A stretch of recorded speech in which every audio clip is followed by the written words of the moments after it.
সস্তা ইরানি ড্রোন ঠেকাতে যুক্তরাষ্ট্রকে ব্যবহার করতে হচ্ছে মিলিয়ন ডলারের প্রতিরক্ষা ক্ষেপণাস্ত্র ও অত্যাধুনিক সিস্টেম।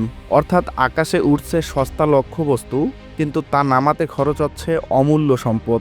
বিশ্লেষকদের মতে এটাই তেহরানের কৌশলগত খেলা। তবে কি সত্যি হেসে খেলে 2 বছর যুদ্ধ চালাতে পারবে ইরান? ফুরাবে না মিসাইল ভান্ডার? এ অবস্থায় ইরানকে হারাতে ফতুর হয়ে যাবে বিশ্বমোড়র যুক্তরাষ্ট্র।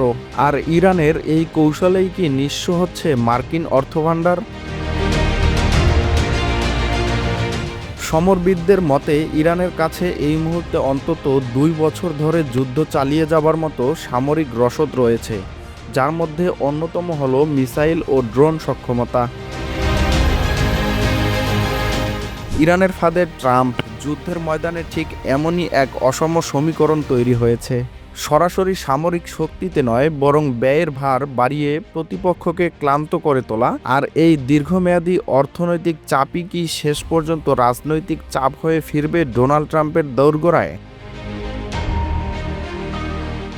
সম্প্রতি ইরানের পারমাণবিক ও ক্ষেপণাস্ত্র কর্মসূচিকে কেন্দ্র করে আকস্মিক সামরিক পদক্ষেপ নেয় ওয়াশিংটন। প্রেসিডেন্ট ডোনাল্ড ট্রাম্প দাবি করেছিলেন তেহরান গোপনে পারমাণবিক অস্ত্র তৈরি করছে এবং আন্তঃমহাদেশীয় ব্যালিস্টিক মিসাইলের মাধ্যমে যুক্তরাষ্ট্রের মূল ভূখণ্ডকে হুমকির মুখে ফেলতে চাইছে। তবে আন্তর্জাতিক পর্যবেক্ষকদের একাংশ বলছে এসব অভিযোগের পক্ষে দৃশ্যমান ও যাচাইযোগ্য প্রমাণ এখনও স্পষ্ট নয়। সেই প্রেক্ষাপটে মধ্যপ্রাচ্য দ্রুত সামরিক শক্তি জড়ো করে যুক্তরাষ্ট্র, কিন্তু যুদ্ধের বাস্তবতা এখন উল্টো চাপ তৈরি করছে মার্কিন ঘাঁটিগুলোর উপরই। ইরানের ক্ষেপণাস্ত্র ও ড্রোন হামলার ফলে প্রতিরক্ষা ব্যয় অস্বাভাবিকভাবে বেড়ে গেছে যুক্তরাষ্ট্রের। শুধু হামলা নয়, প্রতিটি আক্রমণ ঠেকাতেও লাগছে কোটি কোটি ডলার মূল্যের প্রযুক্তি ও অস্ত্র।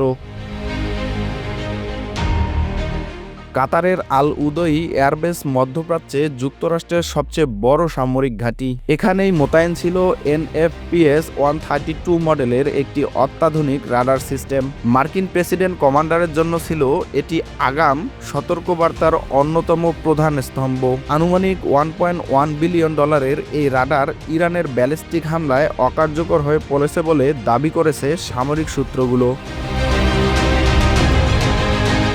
এতে কেবল প্রযুক্তিগত ক্ষতি হয়নি, আঞ্চলিক প্রতিরক্ষা বলয়েও একটি বড় ফাঁকও তৈরি হয়েছে। ফলে মার্কিন ঘাঁটিগুলো আরও ঝুঁকির মুখে পড়েছে বলে মনে করছেন বিশ্লেষকরা। অন্যদিকে কুয়েতে এক বিভ্রান্তিকর ঘটনায় 3টি FE স্ট্রাইক ঈগল যুদ্ধবিমান হারানোর তথ্য সামনে এসেছে।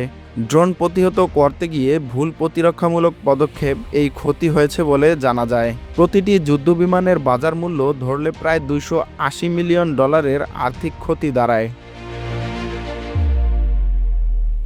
যুদ্ধক্ষেত্রে এমন মিসফায়ার কেবল সামরিক ব্যর্থতাই নয়, কৌশলগত বিশৃঙ্খলার ইঙ্গিত দেয়। সংযুক্ত আরব আমিরাতের আল রুয়াইস শিল্পাঞ্চলে মোতায়েন থাকা থার্ড এন্ট্রি ব্যালিস্টিক মিসাইল সিস্টেমও হামলার শিকার হয়েছে বলে একাধিক আঞ্চলিক সূত্র জানিয়েছে। এই সিস্টেমের আনুমানিক মূল্য প্রায় $500 মিলিয়ন। এখন প্রশ্ন উঠেছে, ইরান কি ইচ্ছাকৃতভাবে ব্যয়বহুল প্রতিরক্ষা অবকাঠামোতেই লক্ষ্যবস্তু বানাচ্ছে? বিশ্লেষকদের মতে এখানে ইরানের কৌশলের মূল দিকটি লুকিয়ে আছে। তুলনামূলক কম খরচে ড্রোন ও মাঝারি পাল্লার ক্ষেপণাস্ত্র দিয়ে তারা যুক্তরাষ্ট্রকে বাধ্য করছে অত্যন্ত ব্যয়বহুল প্রতিরক্ষা ব্যবস্থা সক্রিয় করতে।